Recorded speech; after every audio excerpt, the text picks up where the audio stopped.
Hello and welcome. This is a minor tutorial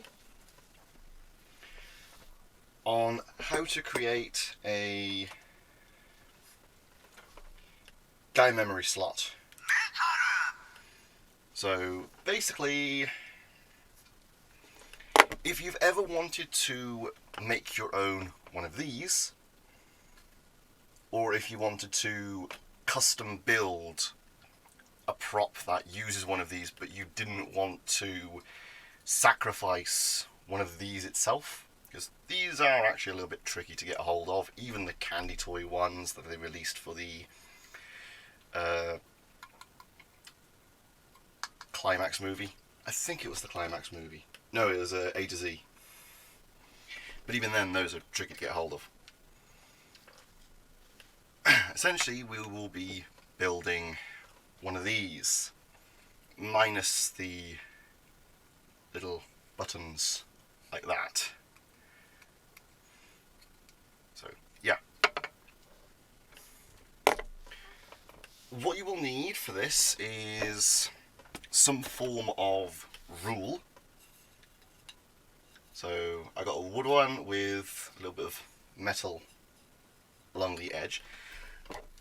You need something that is roughly the width of a Gaia memory. This will help because you'll also have to be sanding down the sides just so you can get them to glue. Second thing you'll need, modeler's glue. You can use super glue or hot glue, it's just this stuff dries really quickly. Mine is just liquid poly, nothing special. So, yeah.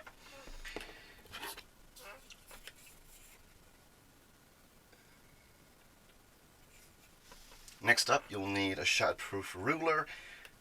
This is not for the reason you think, but rather it's for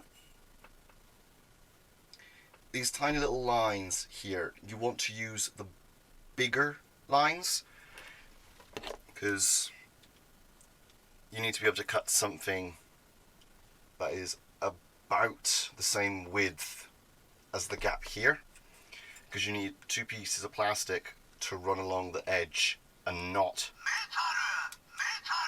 hit the button. So to create those little rails on the inside. It's easier to explain in practice rather than to explain it. The plastic I will be using is high impact plastic, also known as HIPS. It is 1mm thick, I believe. So yeah, you'll only notice that I've already got a score line on this, which is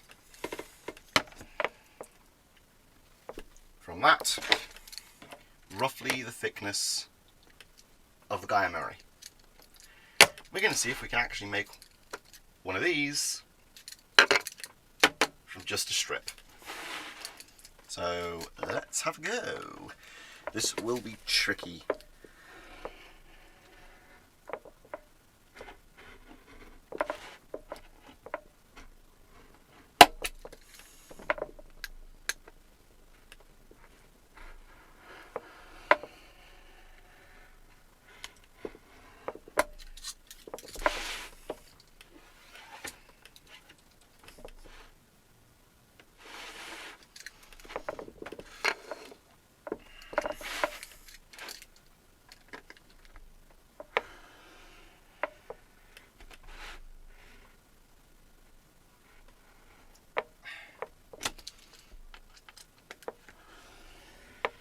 I know this isn't exactly the most thrilling thing to watch, but this is part of my assignment, and I thought that I could also post this video publicly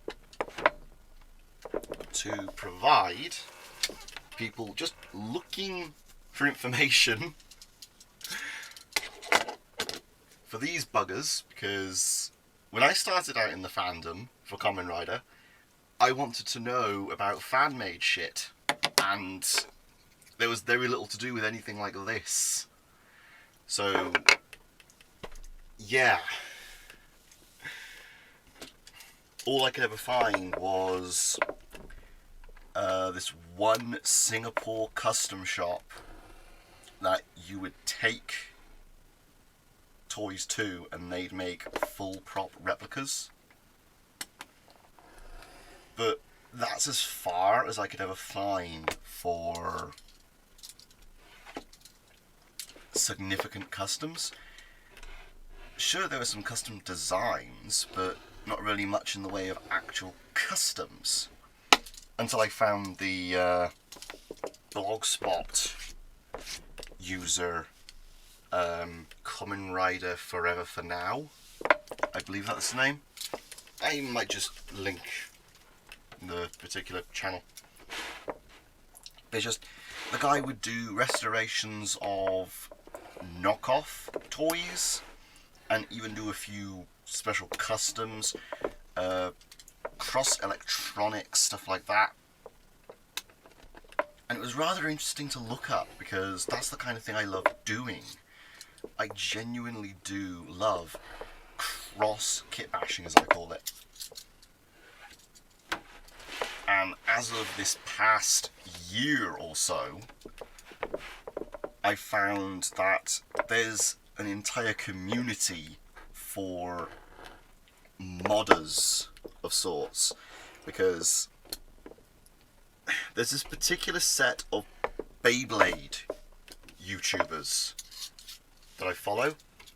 It's just a group of Japanese fans, and they do some absolute weird challenges, but they've actually made custom Beyblade launchers that incorporate stuff like this.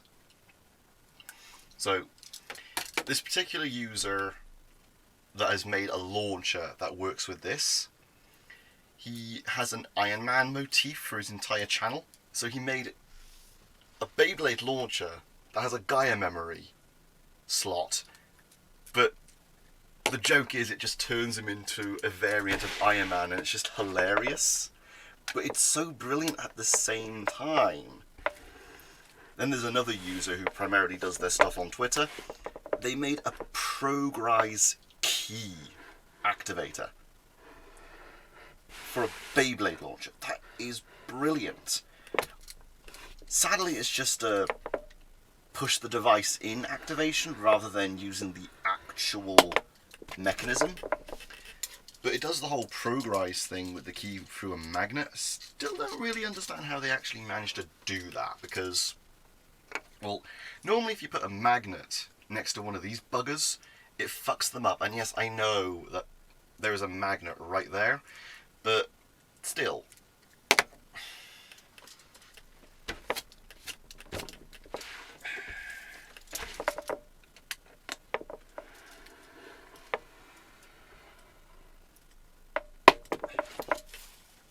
Yeah, it's just, I like to see the fan creations. So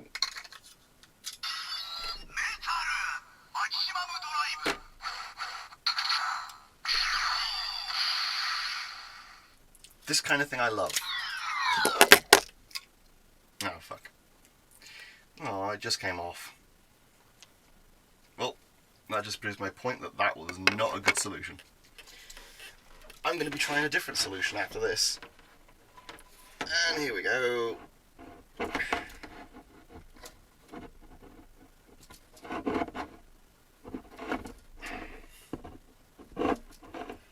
If you're wondering what the fuck I'm doing, I am bending the plastic for that. So, yeah. Now we just put that to the side.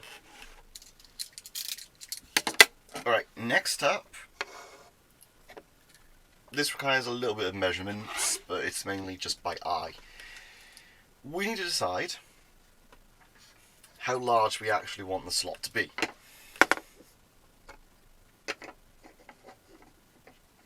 Because these are my two functional slots. And you can see that they are two different heights. So what we need to do is decide how big we want the slot, because we have to leave room.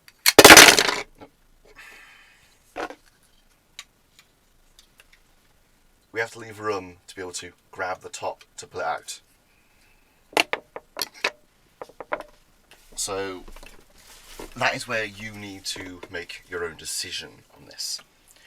I'm just going to stick with this.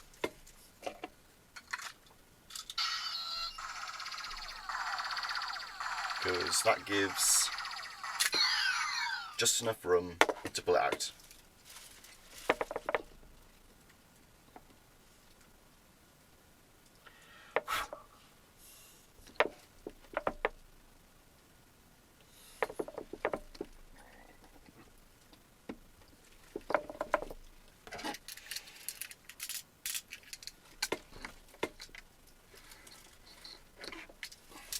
It doesn't have to be an exact measurement, it just has to be a rough line. So from here to there is one line for the face. So we have to make two of those.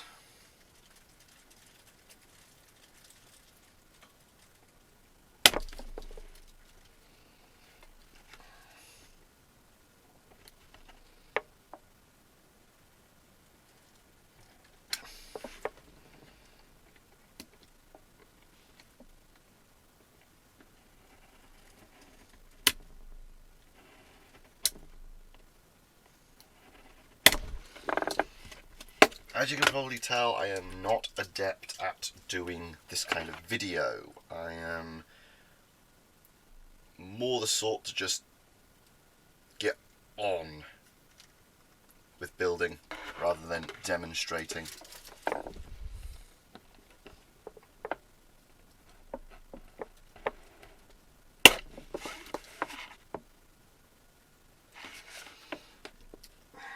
Still can't.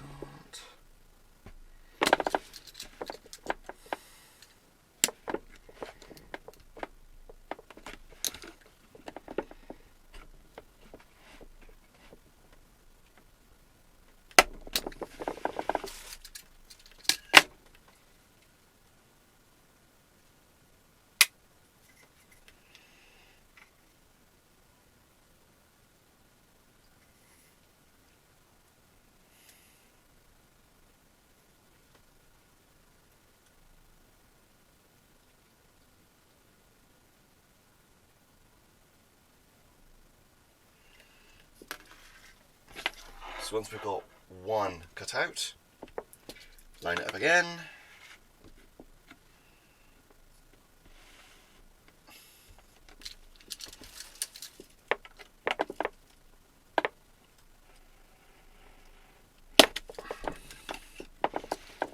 And do it again.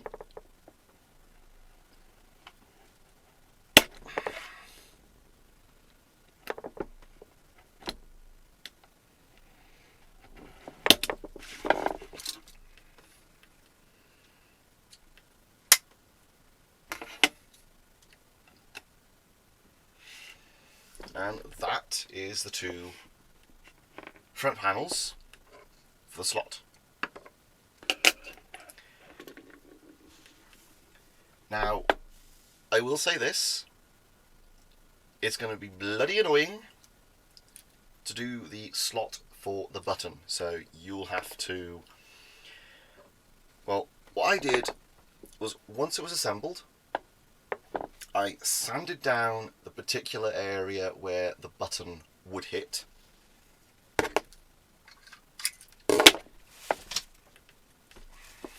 Use one that doesn't have batteries.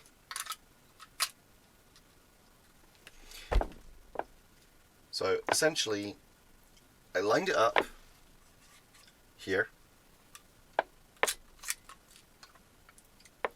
and then marked where the battery, where the button would be along here, and then just sanded down this entire area.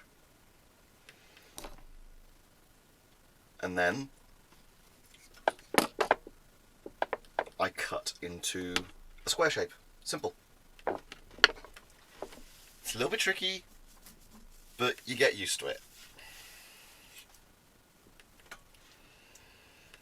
Seeing as I will be doing that kind of thing afterwards, not presently. So now, the next thing to do, other sides.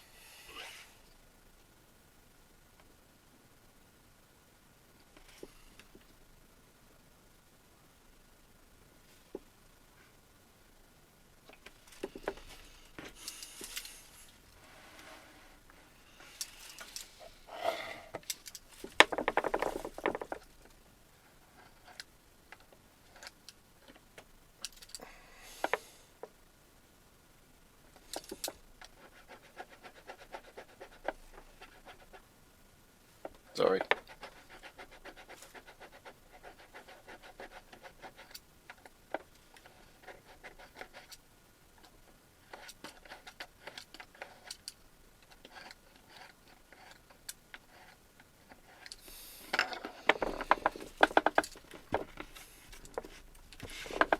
And there's the mark for that one. There, you can just see it.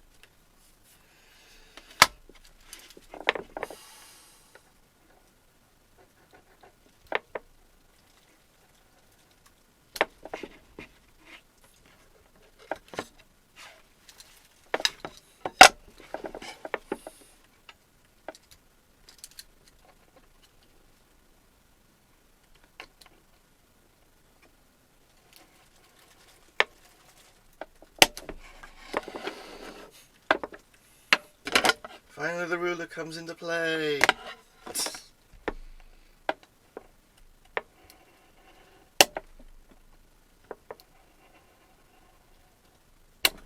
In a sense,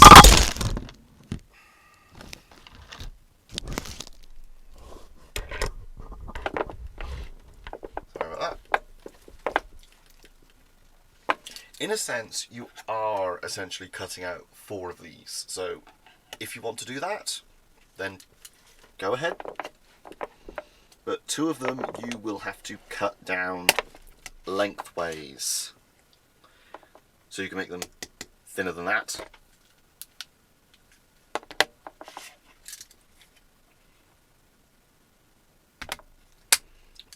But the leftover plastic, you can then make the inner rails from.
Okay, there's that.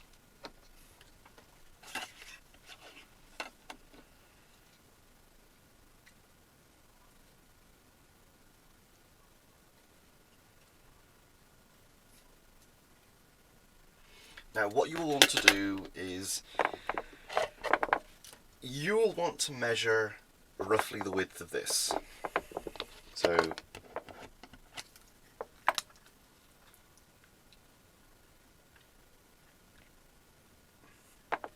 essentially you'll have to do this each time and then score across, just so you can get the measurement, unless you take the time to actually measure these out more thoroughly. I myself, half the time, just don't bother, because I don't really care. And since I've got a pre-made assembly, I can use that for measurements.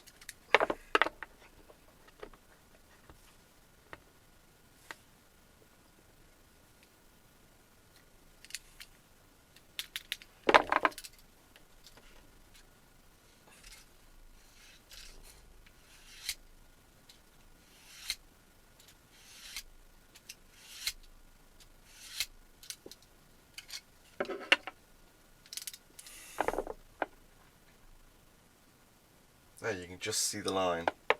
That is how much that has to be shaved off, roughly.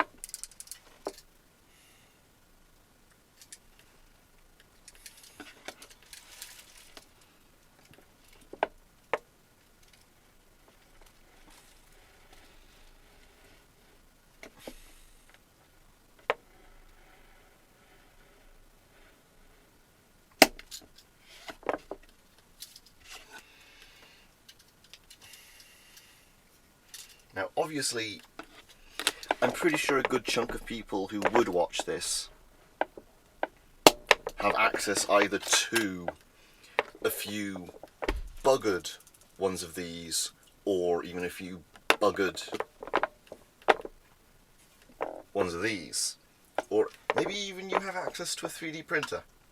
Well, then you can go about 3D printing one. It's actually quite simple. There's a slot holder on Thingiverse that should still be downloadable, or you can really just measure out your own. It's quite simple. It's just I myself do not have access to a 3D printer, so I am going to be doing it the old-fashioned way, also known as the bloody annoying way.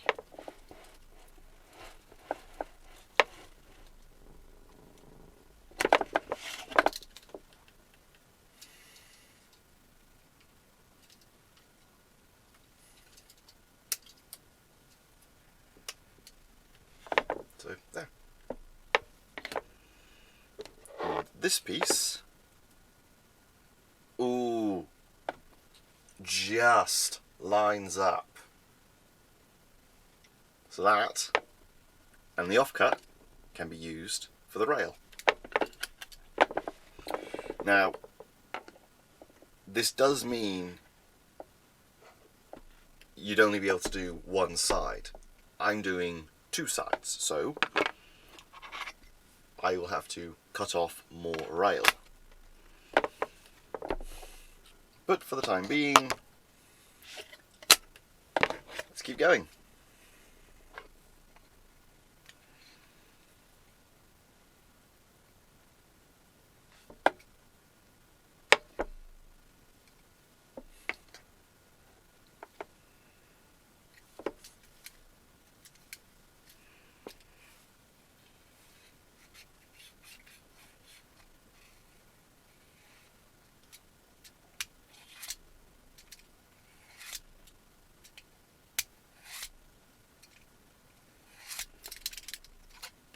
Now you're probably wondering, is this the method that I normally use? Yeah, pretty much this is the method I normally use for doing this shit. And yes, I know I'm swearing a lot, but I don't particularly care.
I know this is a rather long video, but hey, it's what you get.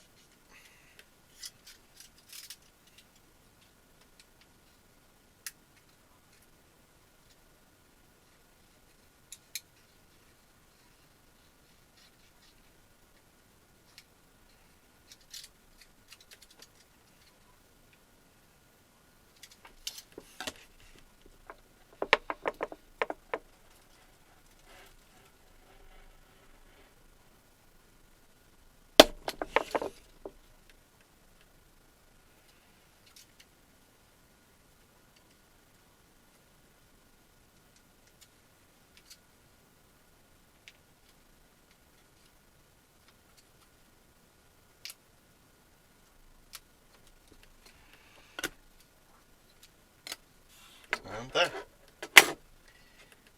That's the two side panels and the two face panels.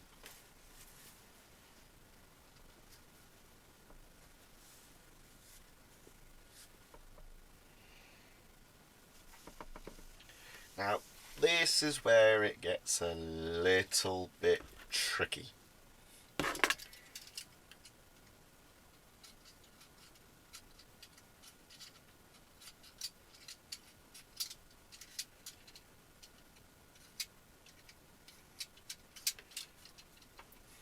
Because now I have to sand them all down.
Alright, now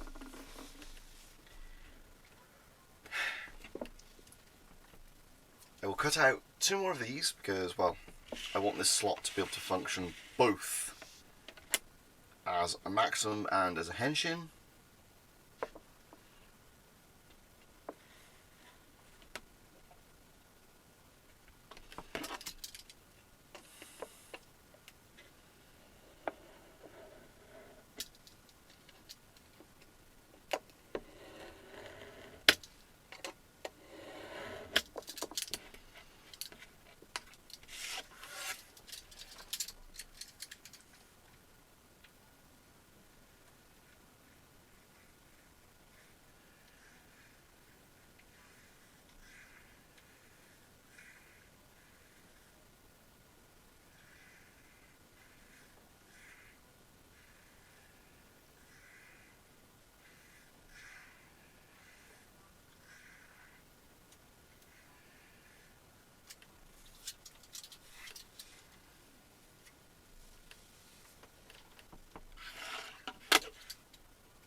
Now comes the fun part, putting it all together.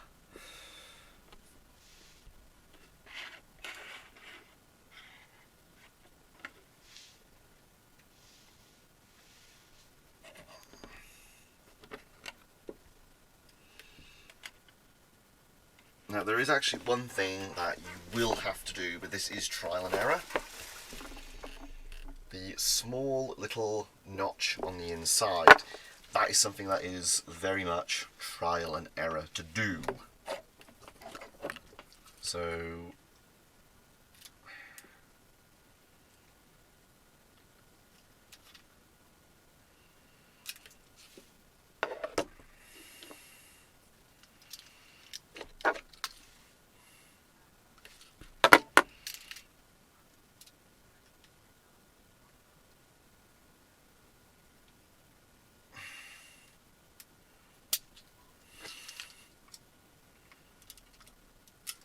just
Alright, now becomes the first section of sanding and gluing.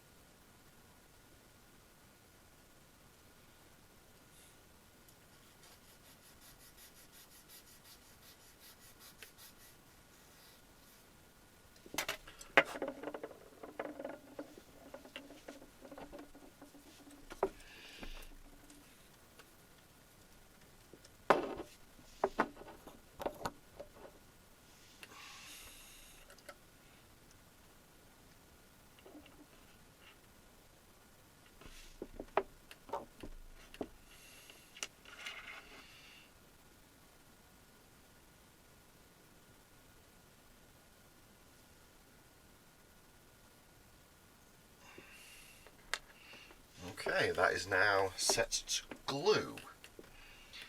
Now, this piece, it's two little pieces glued together, so it has to be 2mm thick, so it can hit the inner buttons. Now, here comes the fun part.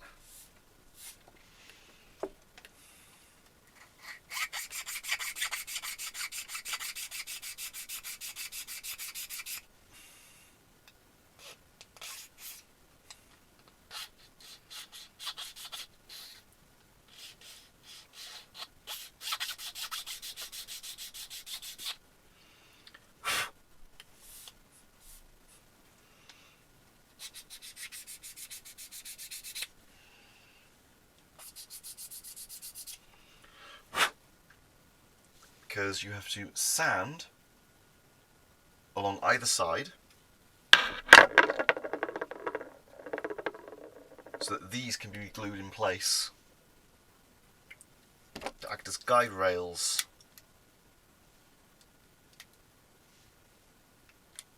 for the memories button.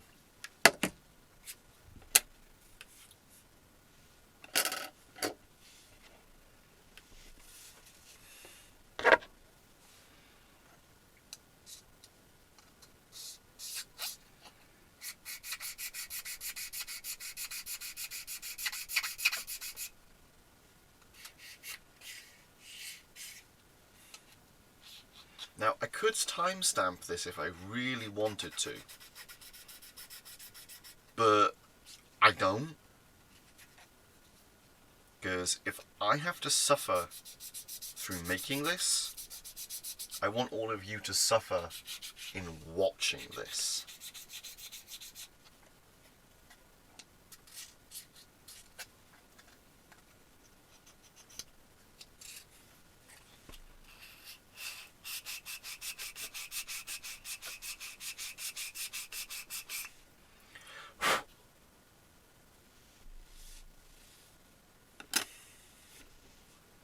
And now you sand one side of this.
Okay, now you've got one set of rails in place. Now you just need to let it dry, and that will act as a rail for the button. So it will prevent this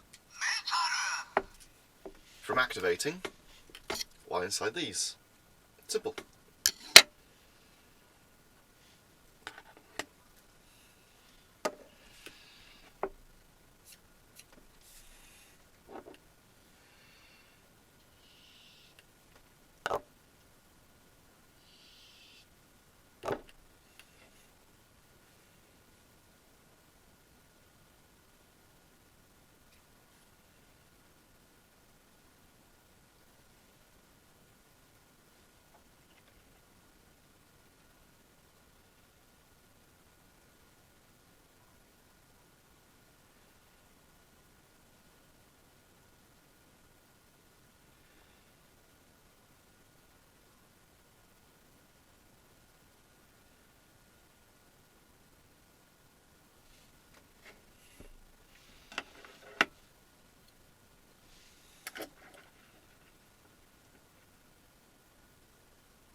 There. Right, that is now 2 sets. Now those just have to be left to dry, which is a little bit irritating, but it's needed. So give those a few minutes. And next we can do a little bit of cleanup.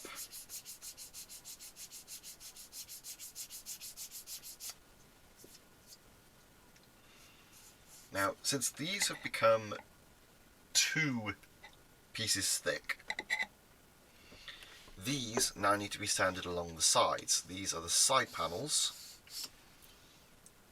and they will glue like this. So they need a rough surface area to adhere to.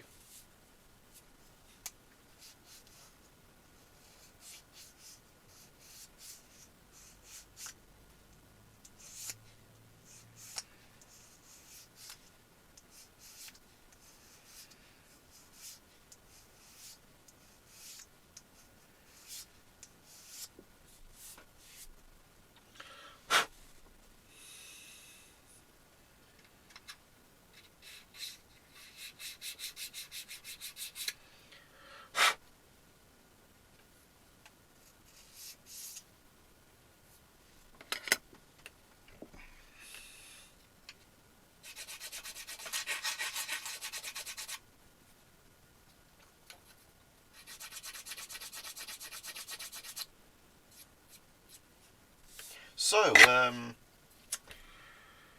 anyone in the Kamen Rider community ecstatic about tokushoutsu? Well, I'm actually rather happy about it. America actually gets a streaming service officially for tokusatsu. Yay! But none for the UK. So, boo. Yeah, I'm Welsh. I'm in the UK. And, well, I know I could use a VPN just to bypass it, but if they can't even be bothered to actually consider a service for the UK, then what's the point? I may as well just keep torrenting.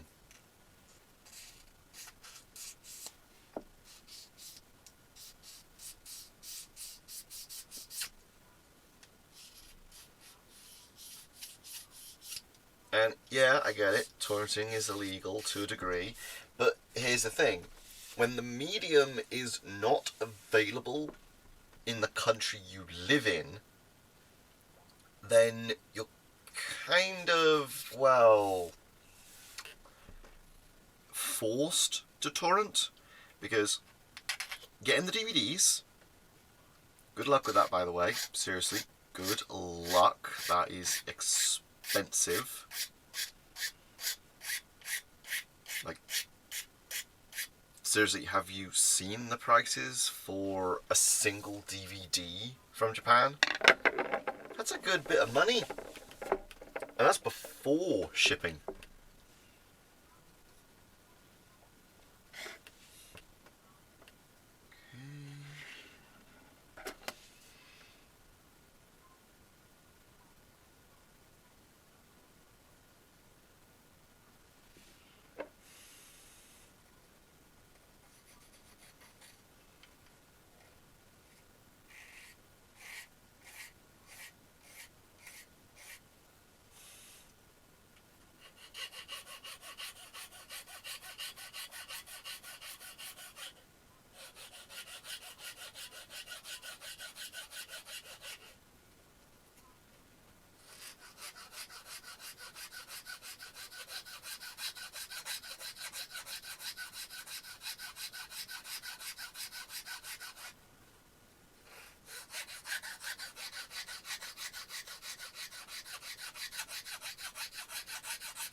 That is now one side gluing in place.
There.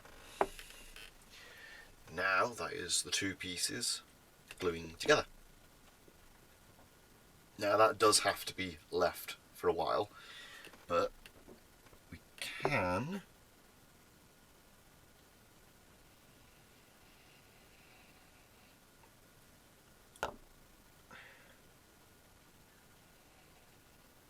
add small amounts to tighten connection.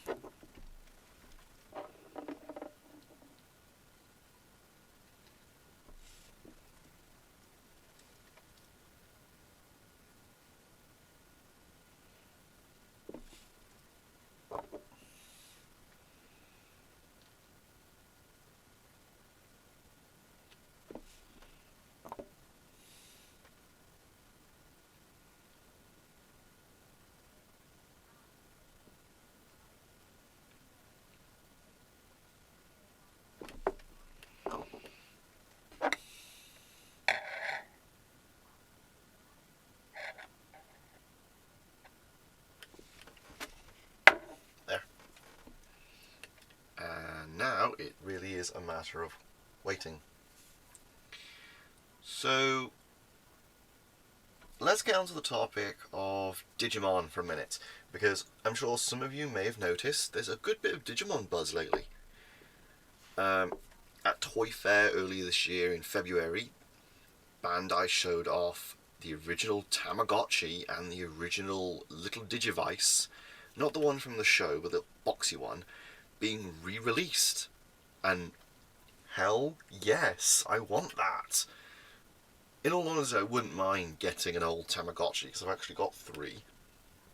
Never been a huge fan of Tamagotchis. I always loved the Digivice far more, mainly because it didn't have the whole death mechanic, different programming. But as far as I can tell, the Digivice won't be available in the UK. It might be something where you can order it in, I'm not sure. I might have to talk with my local gaming shop for that. But it's just, Digimon's getting a reboot anime, and it's also getting a new film. And Digimon is just getting a good bit of attention lately. Then there's the Digivolving Spirits figures from the previous year. I still need to get the Dorumon, just because, well, Dorumon, I love that little furball. That is my favourite Digimon. And I need to get an Agumon, but I would prefer to get the Black War Greymon version. It's just, if you've ever watched Adventures 02, you'll understand the love for Black War Greymon, and that's the particular one that I want to get. It's just, being in the UK, shipping it in is a little bit of a fuck up. I much prefer dealing in person when it comes to that kind of thing. So, yeah. It's just, in all honesty, I wouldn't mind actually having a brand new Digimon anime just for TV. I really wouldn't mind, because Apple Monsters was, it's a mixed bag, in all honesty. It really is. Parts are good, but then a lot of it is really bad. But I mean really bad. There was that little crossover joke of Digimon, but it wasn't handled that well, in my opinion. It really wasn't. It's just kind of sad, it really is. And the ending for Apple Monsters, it's, how do I put this? Too open. It leaves a lot to the imagination. It really does. It's like the English dub of Cross Wars. It's so open. Because Saban never dubbed the Hunters arc of Cross Wars. They only dubbed the actual Cross Wars part. So there is a problem there. So one of the character storylines never gets resolved. So the kid just gets a crossloader, but then that's it. His Digimon partner's gone. So the story continues in the Hunter's arc, which is only in Japanese, unless you're looking for the fan dubs, which, by the way, watch the fan dubs, because they are far, far better. Like, really, it's just, ugh. If you ever watch all the Digimon series in a row, do not watch the English dub by Saban. Do not watch the Cross Wars dub. Don't. Either watch it in subtitles or look for a fan dub. Because, oh good lord, is it horrid. It is horrid. Oh, it is so bad.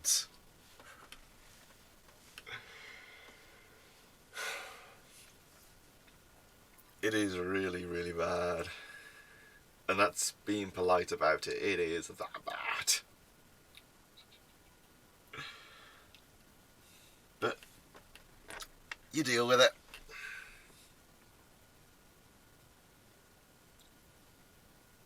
Also, if you ever want to watch Apple Monsters, you've only got the sub. Literally, that's all you get.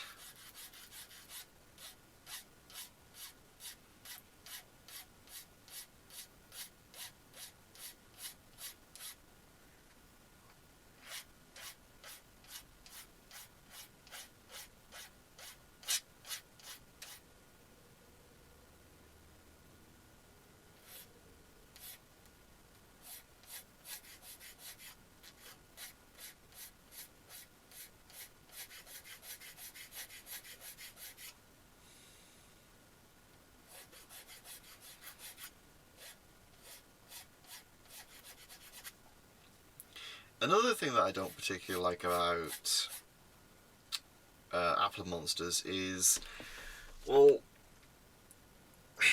the Apple loader. It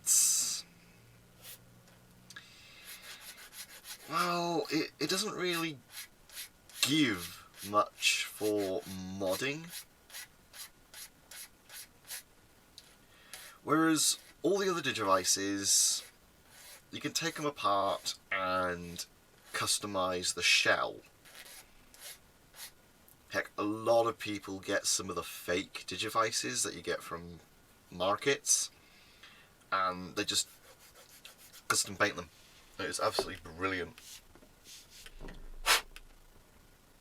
But the Apple loader, or the Apple driver, it doesn't really allow that,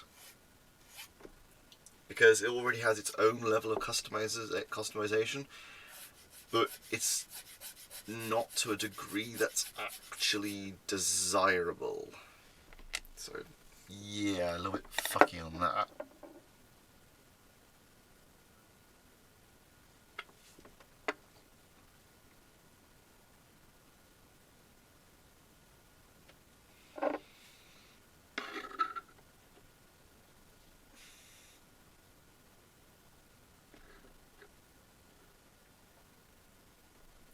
Oh dear.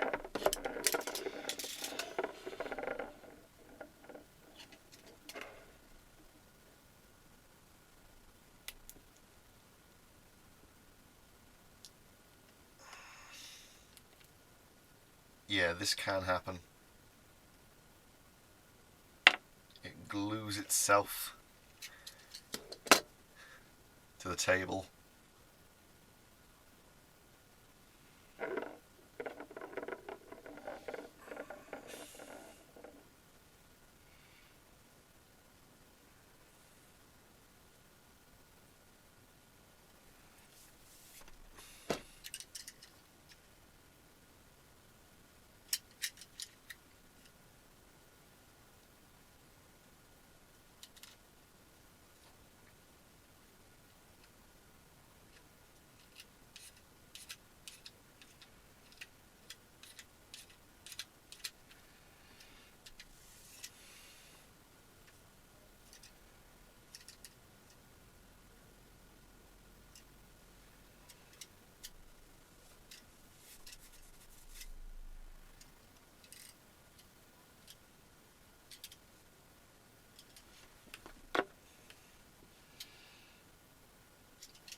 Okay, that one's unaffected.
this is where it gets a little bit fiddly.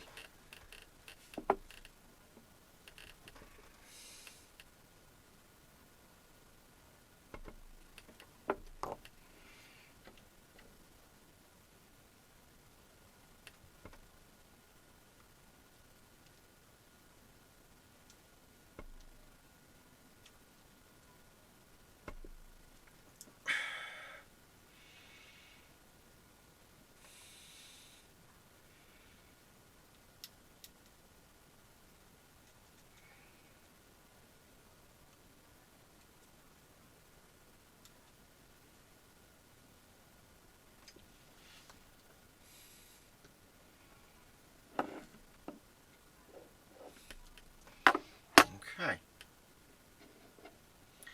Gets a little bit fiddly just to line it up, but once you have it lined up, all you need to do is just make sure it stays glued in place.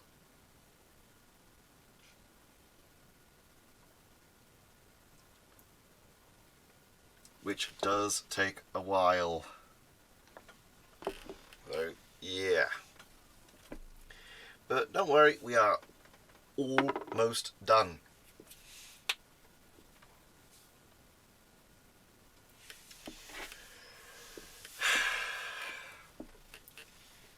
Yeah, this is the waiting game now. Now we just have to literally wait for that one little blighting piece to dry.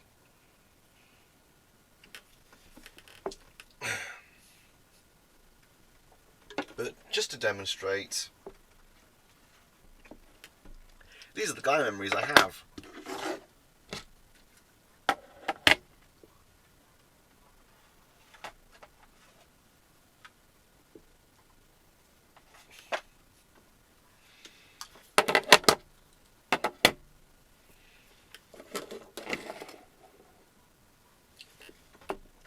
I have Cyclone, Joker, Heat, Metal, Luna, Toriga. Sadly, Trigger and Cyclone do not have any batteries in them, but luckily,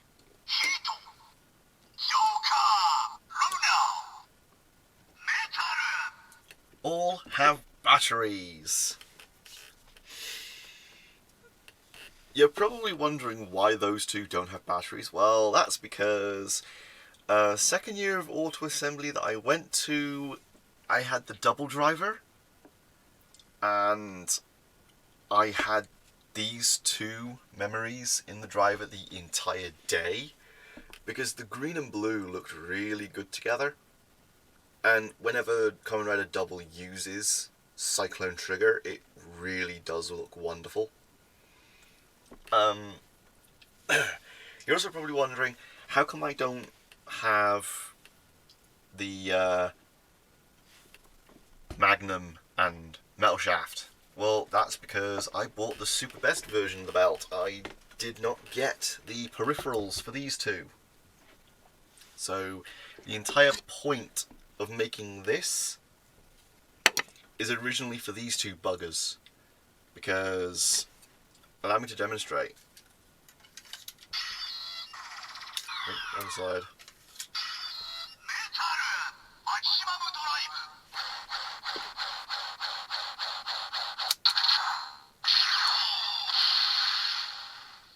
Now, normally, that would be it for the sounds, but no, not with metal.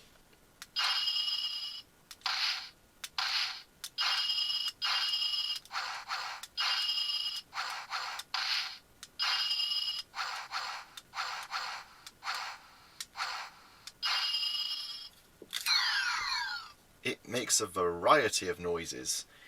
That's because it's meant to be used with a melee weapon. This one, its maximum drive is just a click. That's it. It's just a click. So it doesn't work with that. You can put it in there. There's no point. Even this one.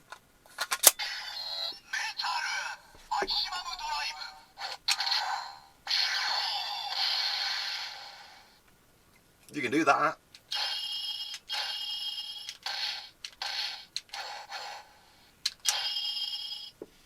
But then it does that.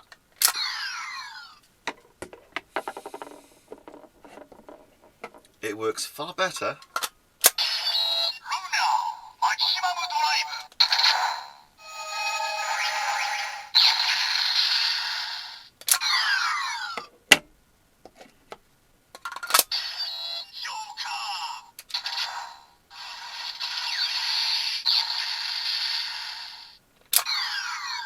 This is the one this slot is mainly used for.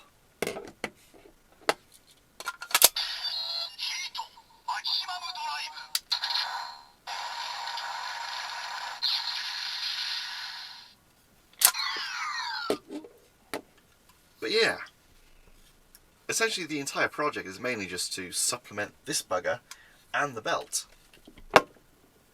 by creating a device that can do both. Lovely little project, wouldn't you agree? But it's just, I want to get all of the DX memories, but that means I need to get Fang, Prism, Axel, Engine, Trial. Did I say Prism?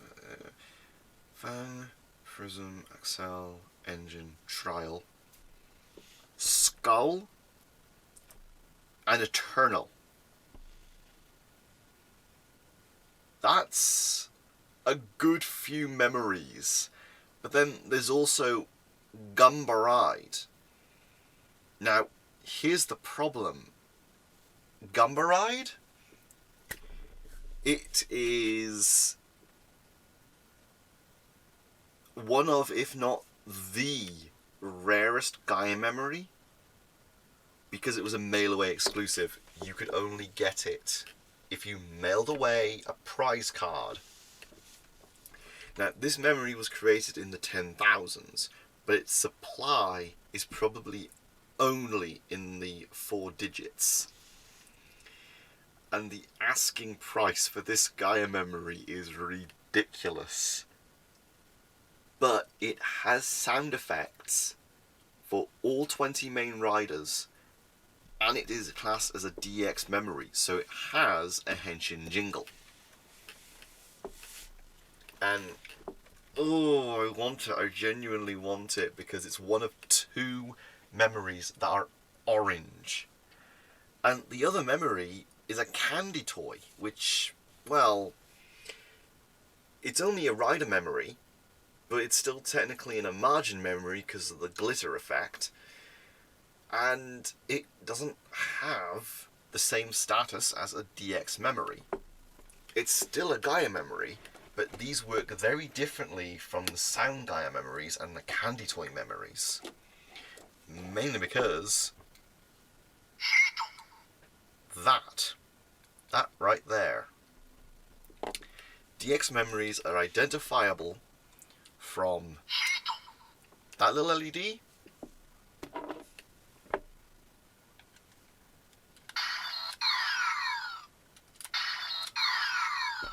and from that 2 little switches either side of the tip.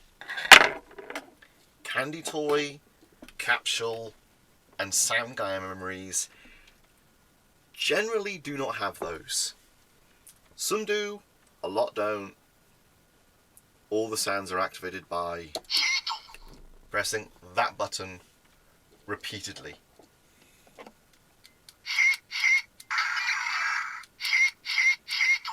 So whereas a DX memory will just say its name over and over, the other variants of the Gaia memory will cycle through sounds. So yeah, a little bit irritating there. But yeah, you work with it.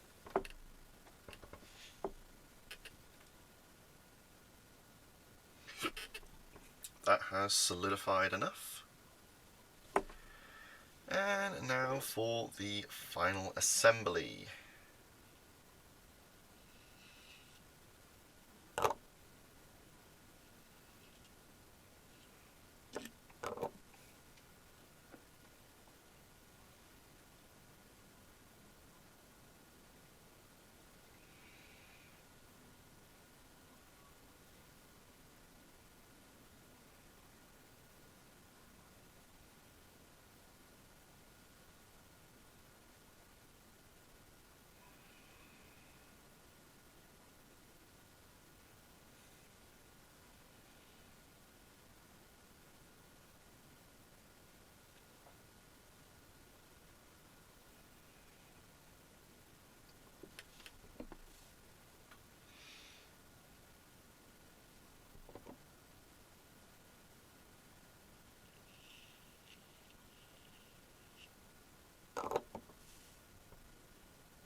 And there.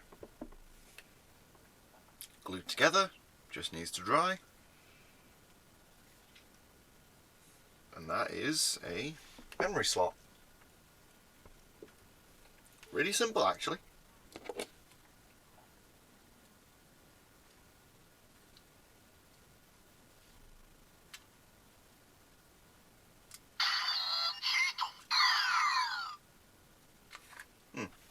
A little bit loose, but fixable.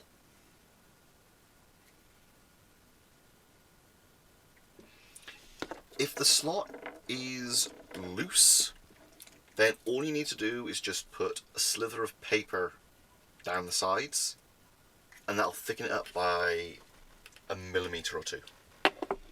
Well, less than 1 millimeter. I'd refer to that as a micrometer, but even then that's not correct, that's just what I know. But yeah.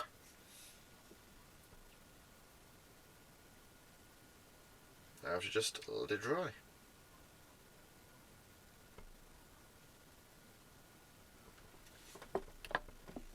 And that is the tutorial. It's really simple when you actually break it down. It's just really time consuming when you build it. So, yeah. I hope you enjoyed slogging through that like I did. And this is the end of the video. So, bye.